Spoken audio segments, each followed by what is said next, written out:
রোজার রাতে এশার নামাজ আদায় করার পর তারাবি নামাজ পড়া সুন্নত। তারাবি শেষ করে বিতর নামাজ পড়তে হয়।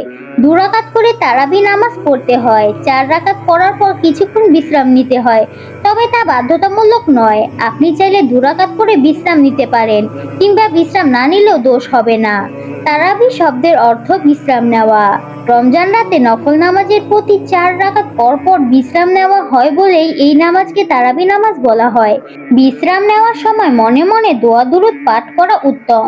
আমাদের দেশে 4 রাকাত পর পর একটি দোয়া পাঠ করা হয়, যার অর্থ, আমি তারই পবিত্রতা ঘোষণা করছি, যিনি সমগ্র রাজ্য ও সাম্রাজ্যের অধিপতি।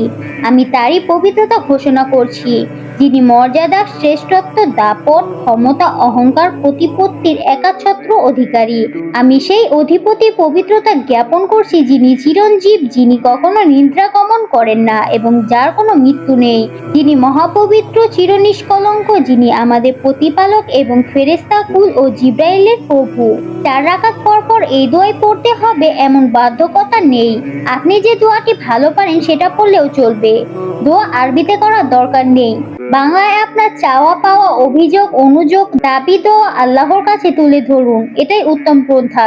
কেউ আরবিতে দোয়া করতে চাইলে করতে পারেন, তবে আপনাকে দোয়ার অর্থ বুঝতে হবে, নতুবা এই দোয়া হবে অর্থহীন। কারণ আপনি আল্লাহর কাছে কি চাইলেন তা তো আপনি নিজেই জানেন না। তাই যারা আরবি ভাষা বুঝেন না তাদের উচিত বাংলা ভাষায় দোয়া প্রার্থনা করা। 4 রাকাত পর বিরতির সময় আপনি ইচ্ছা করলে চা পানি খেয়ে নিতে পারেন।